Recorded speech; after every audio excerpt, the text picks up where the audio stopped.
மகளிர் உரிமை தொகை இன்னும் உயரும்னு வேற சொல்லியிருக்காரு மேம் அது முதல்வர் ஸ்டாலின். அவர் எப்படி கொடுக்க போறாருன்னு தெரியாது நமக்கு. தேர்தல் வருதுன்றதுனால இப்படி ஒரு வாக்குறுதிகளை சொல்லி சொல்லி சொல்லி சொல்லி ஏற்கனவே நிதியே இல்லைன்னு நிதியமைச்சர் சொன்னார். பழைய நிதியமைச்சர் எந்த இலவச திட்டங்களுக்கு கொடுக்கறதுக்கு தமிழ்நாடு அரசாங்கத்தில் பணமே இல்லை அப்படின்னு சொன்னவர் நிதியமைச்சர். அவங்க ஆட்சியில் இருக்கக்கூடிய இடம்பெற்ற நிதியமைச்சர் தான் சொன்னார். இப்போ இது எந்த அடிப்படையில் கொடுக்க போகிறாங்கன்னு தெரியல.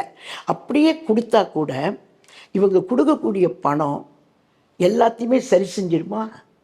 இன்றைக்கி இவங்க கொடுக்குற பணத்துக்கு மேலே ஒரு ஆளுக்கு ஒரு மாதத்துக்கு ஒரு 15,000 ரூபாய் அந்த வீட்டினுடைய இதர செலவுகளே, மின்சாரம், மளிகை பொருள், காய்கறிகள், மின்சாரம், சொத்து வரி, குடிநீர் வரி, குப்பை வரி, இதெல்லாம் குறைச்சா 1000 ரூபாய்க்கு மேலேயே வருமா?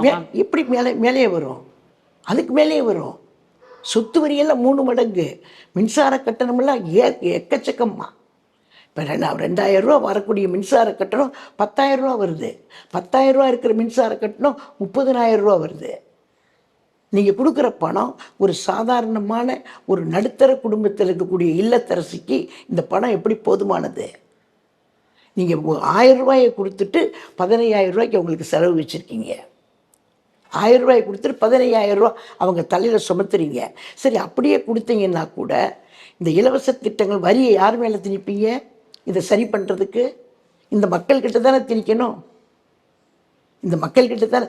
தேர்தலுக்காக இப்போ சொல்லிட்டீங்க. இந்த உயர்த்தப்பட்ட எல்லா சலுகைகளையுமே இதை யார் மேலே திணிக்கணும்னா மக்கள் மேலே தான் வரி.